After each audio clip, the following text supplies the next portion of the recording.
Proverbios capítulo 19, versículo 21. Saludamos a los hermanos que se encuentran en este lugar. Un abrazo fraterno en el nombre del Señor Jesús. Y para quienes están allí a través de las redes sociales, deseando que la bendición del Señor sea con cada uno de nosotros en esta noche. ¿Ya encontraron, mis hermanos? Vamos a leer este verso de la palabra del Señor. Versículo 21 dice: muchos pensamientos hay en el corazón del hombre, mas el consejo de Jehová permanecerá. Leámoslo nuevamente. Muchos pensamientos hay en el corazón del hombre, mas el consejo de Jehová permanecerá. Puede estar cómodo, mi hermano.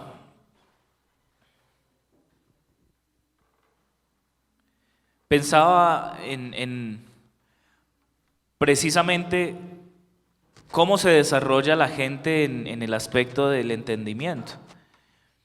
Y es que los seres humanos por naturaleza aprendemos, ¿sí? Cosas buenas o cosas malas, pero aprendemos. Usted enséñele a un niño a abrir la puerta, abra usted la puerta constantemente, eso es lo que va a hacer el niño. Si el niño ve que usted hace ejercicio, entonces el niño aprende a hacer ejercicio. Usted ve videos de niños haciendo ejercicio. También pasa muy comúnmente que si el papá pasa con la Biblia mucho tiempo, cuando usted menos espera, sin que usted le diga vaya, coja la Biblia, el niño va y la coge y se queda allí con ella, ¿cierto? Y así vemos que hay muchos ejemplos de cómo los seres humanos aprendemos como a través de esa sinergia que representa la vida de otros para nosotros mismos. Y hay unas características que yo creo que son muy importantes que haya en cada uno de los hombres que es llamado al servicio al Señor, que es llamado a cumplir el propósito para el cual Dios le envía. Y es que cada uno de nosotros ha recibido de parte de Dios un propósito especial, un llamamiento santo, a una manera de vivir santa y a una labor dentro del cuerpo de Cristo. Es así entonces que he querido tomar algunos personajes que me han parecido muy relevantes en cuanto a su manera de vivir, para que nosotros también aprendamos de ellos. Y al llevar a cabo la función o la labor que Dios nos ha encomendado, podamos hacerlo con esa misma excelencia. El primero de ellos es aquel hombre que Dios ha llamado en una zarza. ¿Lo recuerdan? Moisés. Y creo que este aspecto es muy relevante para aquel que quiere cumplir el propósito, porque Moisés se encuentra en una situación bastante compleja. Él, estando en Egipto, pensaba que por su mano iba a ser libertado aquel pueblo, pero se halló en una coyuntura muy difícil, porque el tener ese pensamiento tal vez un poco soberbio llevó a que tuviera una actitud un poco reacia y terminara matando a un egipcio. Al final le tocó salir huyendo de Egipto y duró en el desierto durante 40 años, sin nada. Dice la palabra que estaba cuidando las ovejas de su suegro Jetro. Cuando es entonces que ve la zarza que ardía y ardía y no se consumía. Y hago este parámetro de lo que es la vida de Moisés, precisamente en relación a que cuando Dios lo llama, Moisés no se siente capacitado para llevar a cabo la labor. Él tal vez piensa que no tiene ya las cualidades que se necesitan para ser aquel quien liberte al pueblo. Aunque en el pasado lo había pensado, ahora él, como que Dios ha hecho una obra en él especial y lo ha bajado del lugar en donde estaba y lo ha puesto en el lugar donde corresponde. Es así que en esta situación llama Dios a Moisés. Y cuando Moisés se enfrenta a una realidad, y es que tiene que ir a cumplir el propósito, le dice al Señor: bueno, ¿y yo cómo es que voy a hacer? ¿Cómo voy a ir y me voy a presentar ante Faraón? A lo que el Señor responde: ¿qué tienes en tu mano? Tenía una vara que a los ojos de muchos de nosotros pudiera parecer algo inservible, algo que no tiene ningún uso práctico, ¿no? Más que para pastorear las ovejas, que era la función que cumplía él allá.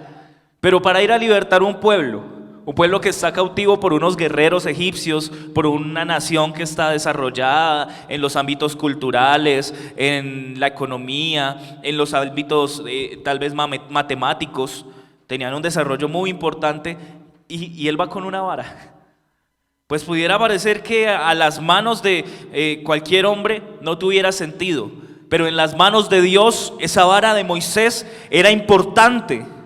En las manos de Dios esa vara de Moisés tenía la capacidad y era la herramienta que Dios iba a usar a través de Moisés para libertar a ese pueblo. Es así que el primer aspecto que yo quiero que usted entienda hoy es que las herramientas que usted usa no son suyas. Las herramientas que nosotros tenemos no son carnales. Las armas de nuestra milicia no son carnales, sino espirituales y poderosas en Dios para la destrucción de fortalezas. Gloria al Señor Jesús. Claro, usted pudiera decir, no hermano, es que yo la verdad poco conocimiento tengo. ¿Y qué tal alguna persona allá en la calle me haga una pregunta que yo no sea capaz de responderle? Hermano, no, es que imagínese que yo la verdad poco puedo andar y entonces me es difícil llegar a los lugares a donde se tiene que predicar. No hermano, la verdad es que yo con pocos recursos cuento y entonces yo llego allá y yo qué les voy a entregar a esos niños, qué les voy a entregar a esas personas. Pues hermano, no se preocupe por esas cosas, deje que Dios se preocupe de aquello.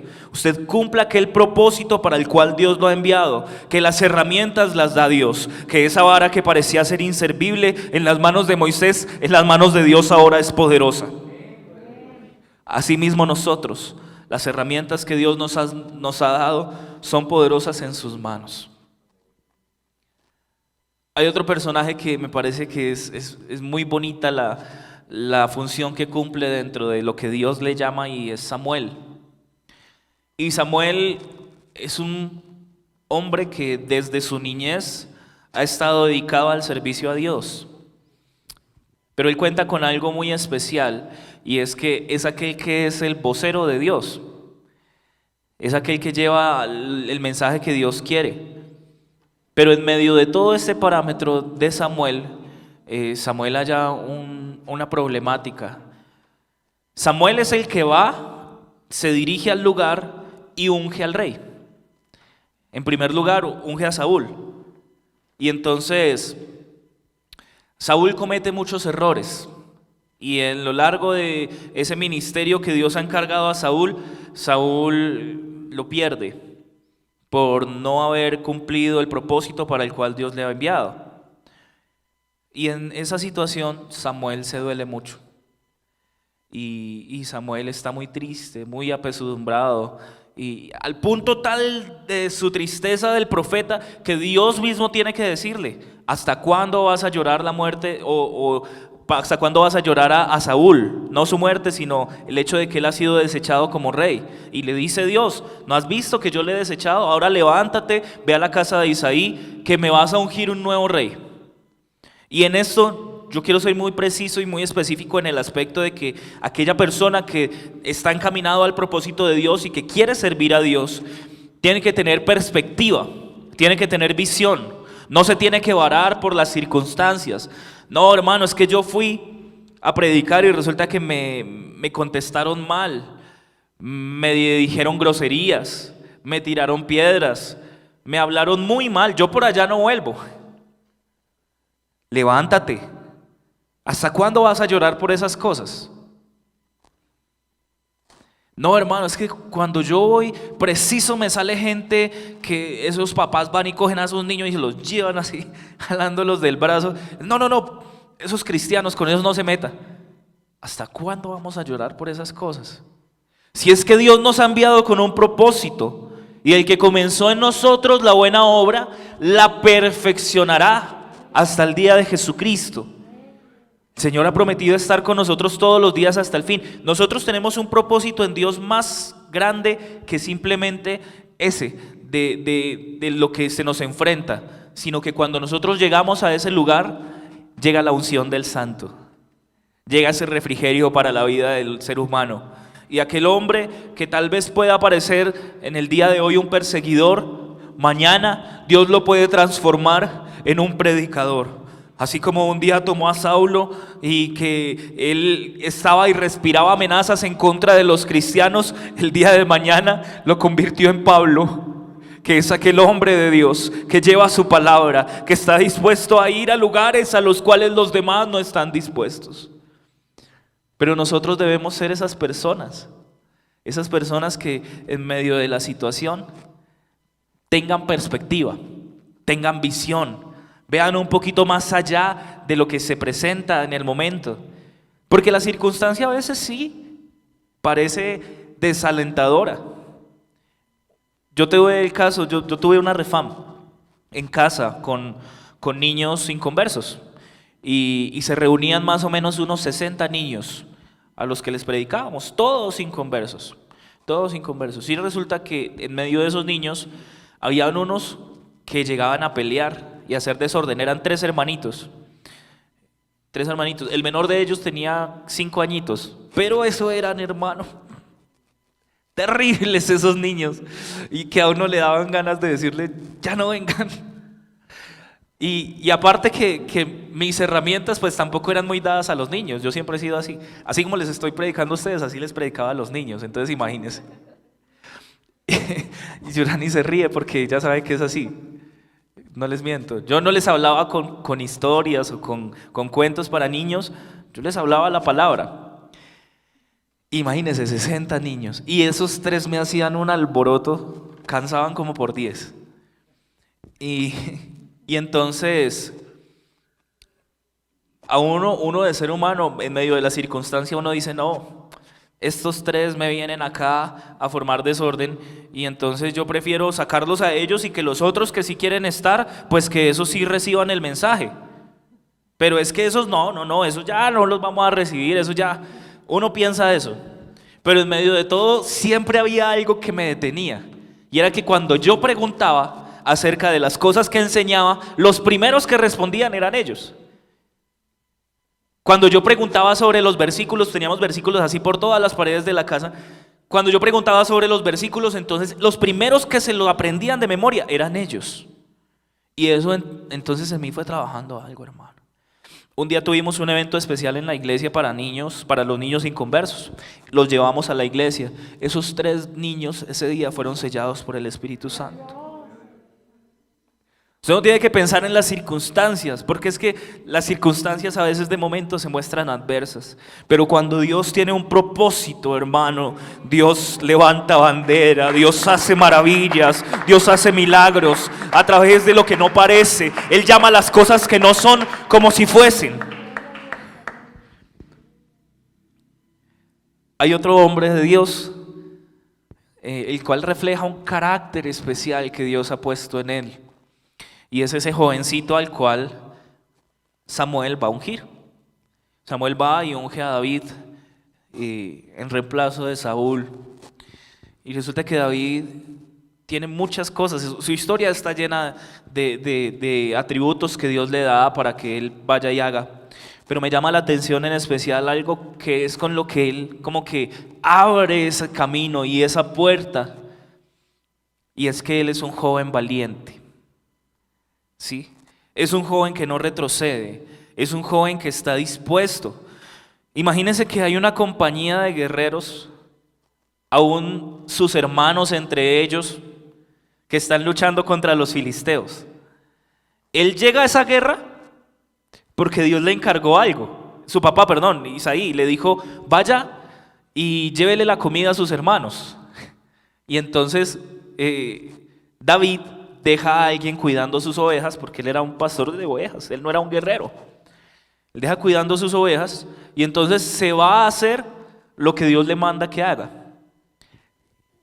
Llega ya al donde están en el campo de guerra y se encuentra con que está el problema de Goliat.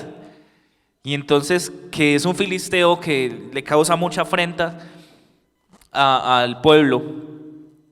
Hermano, una compañía de guerreros como eran los del pueblo de Israel. Saúl, que era el más alto de todos. Los hermanos de David, que cuando los vio Samuel, él pensó que ellos iban a ser el rey, que alguno de ellos iba a ser el rey.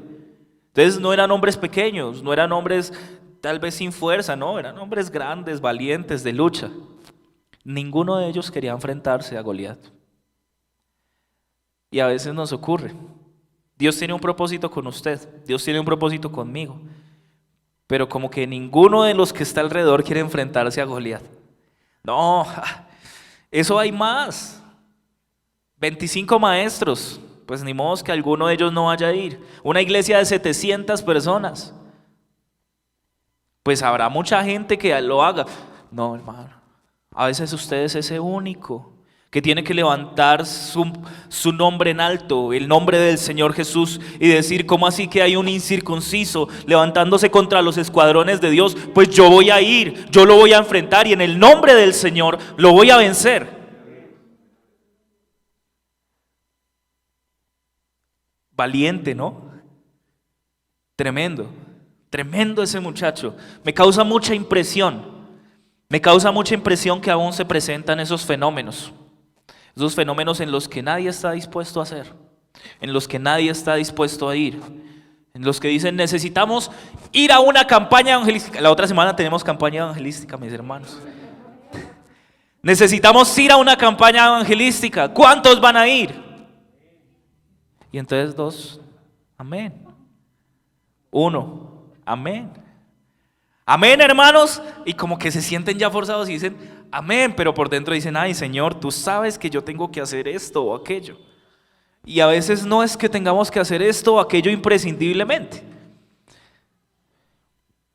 pero necesitamos tener valentía, hermano, coraje, armarnos de fuerza, decir: yo estoy dispuesto, yo voy a ir, yo voy a hacer lo que me toque.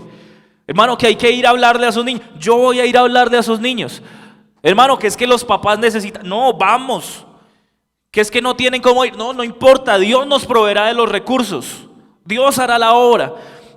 David no tenía nada, y entonces Saúl le dice: mijito, póngase mi armadura, a ver si al menos así. Y él, como era más pequeño que Saúl, pues intentó ponerse la armadura y le quedó grande.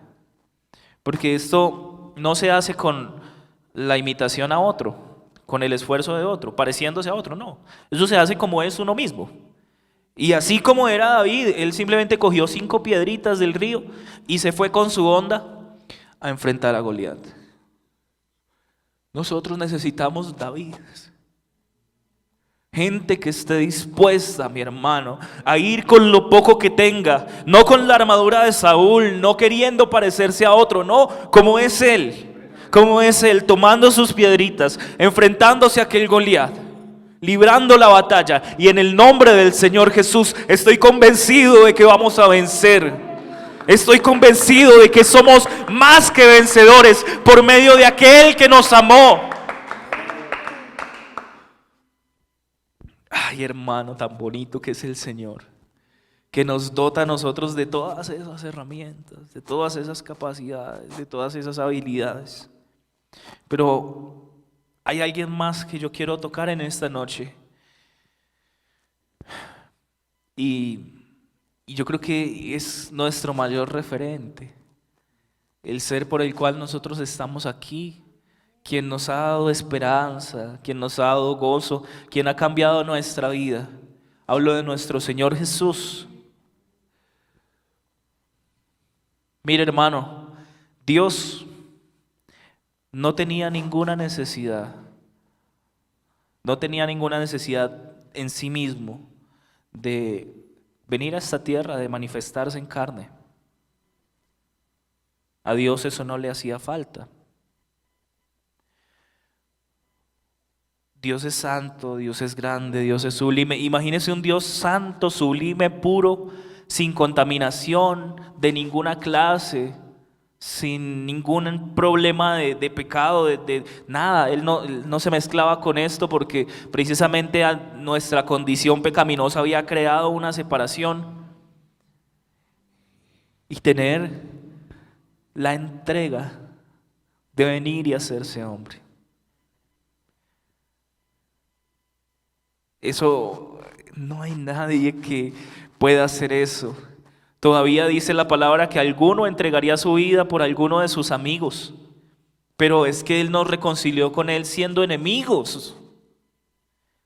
estando atestados de toda inmundicia, porque es que nosotros no es que tuviéramos cosas muy bonitas, y por más que haya gente que quiera decir, no, sí, es que yo era buena persona, no lo eras, y aún ni siquiera somos merecedores de esta gracia. Por eso es que es gracia, porque es un regalo de parte del Señor, porque era algo que nosotros no merecíamos, pero a Él no estimó ser igual a Dios como cosa que aferrarse, sino que se despojó a sí mismo, tomando forma de siervo y haciéndose súbdito hasta la muerte, y muerte de cruz, por lo cual ha recibido un nombre, el cual es sobre todo nombre, para que en ese nombre de Jesús se doble toda rodilla.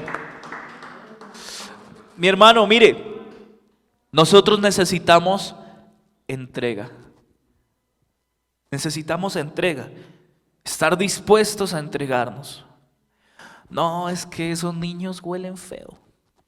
¿Usted imagina al Señor tan limpio y tan puro tener que contaminarse acercándose a la gente? No hablemos simplemente de la gente de escasos recursos, no, a la gente, hasta el más rico y mejor vestido, ante la presencia del Señor está en harapos. Pero Él no tuvo eso en cuenta. Él no estimó eso. Él decidió de su propia voluntad, por el puro afecto de su voluntad, por el amor con que nos amó, por ese amor inefable, por ese amor que aún para muchos de nosotros es incomprensible. Por ese amor Él decidió venir a esta tierra, hacerse participante de nuestras debilidades, de nuestra carne, de nuestros dolores, de nuestro sufrimiento, y entregarse por cada uno de nosotros para que nosotros hoy tengamos una esperanza de gloria, para que nosotros tengamos una nueva vida en Él, para que nosotros tengamos de Él algo especial, algo maravilloso, algo grande y sobrenatural, que es su presencia en nuestra vida. ¿No crees que nosotros deberíamos tener un pensamiento igual? Precisamente la palabra dice, haya pues en vosotros este mismo sentir que hubo en Cristo Jesús. Nosotros necesitamos llenarnos de esa entrega. Y hermano, qué pena que lo diga así tan escuetamente, pero hay gente que no está dispuesta a entregarse. Hay gente que simplemente ha puesto una barrera y una línea ahí, y que dice, no, yo de aquí no paso. Sí, yo soy cristiano y todo, pero yo, ir por allá, ¿dónde los niños? No. Yo salir a la calle y es que evangelizar con unos cartelitos. No, qué pena. Salir a gritar y a decirle a la gente que, no. Hermano, en nosotros debe haber un sentimiento diferente. En nosotros debe haber un valor y un coraje y una humildad y una nobleza y una perspectiva, sí, pero también tiene que haber entrega, tiene que haber sujeción. Y de las escenas que más me impactan de la vida del Señor es una donde Él ha subido al monte a orar con sus discípulos. Están a punto de venir aquellos hombres romanos, aquellos alguaciles a capturarle. Pero el Señor está allí orando. Y entonces dice que se angustió hasta lo sumo, sudaba como, su sudor era como gotas de sangre. Estaba en una situación muy compleja, hermano, de angustia, de desolación, de desesperación por lo que venía. Porque es que lo que venía para él no era sencillo. Él ya sabía, pues sobre él se iba a derramar toda la copa de la ira de Dios sobre el cuerpo del Señor Jesucristo. Y eso no es cosa pequeña, porque sus pecados y mis pecados no son poquitos. Imagínense los de todo el mundo. Pues una cosa impresionante iba a ser derramada sobre el cuerpo del Señor Jesús, al tal punto que en su humanidad él se desespera y dice, Señor, Padre, si es posible, pasa de mí esta copa. ¿Pero qué? Pero no se haga mi voluntad, sino la tuya.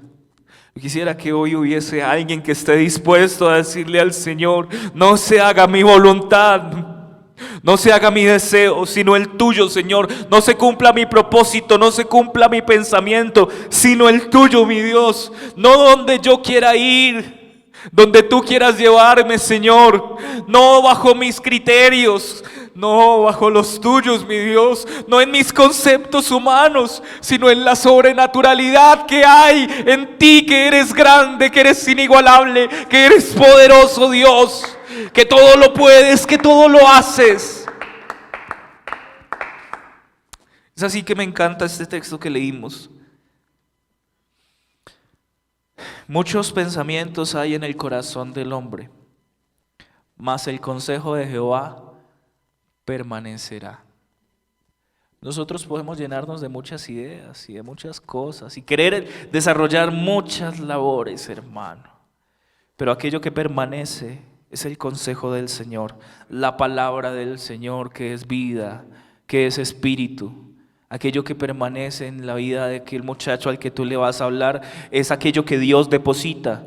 No eres tú, no son tus fuerzas, no es tu bonito porte, es el Señor obrando a través de ti. Esto entrega al Señor, es esa perspectiva que Dios te ha dado. Es eso lo que va a causar un impacto. Quiero invitarle que esté sobre sus pies y vamos a orar. Y vamos a pedirle al Señor que nos permita cumplir el propósito para el cual Él nos envió. Que en las calles, que en nuestro hogar, que en la universidad, que en el colegio, que en donde quiera que estemos, podamos nosotros ser esos cristianos. Podamos nosotros representar el valor que ha depositado Jesús en nosotros. No es cosa pequeña su vida, mi hermano. Dios lo tiene con un propósito grande. Dios lo tiene con algo especial. Dios le ha dotado de unas herramientas inimaginables. Lo que Dios quiere hacer con usted, hermano, es algo sobrenatural. Es algo que impacte, es algo que rompa los esquemas. Entreguémonos en las manos del Señor Jesús. Soberano Dios.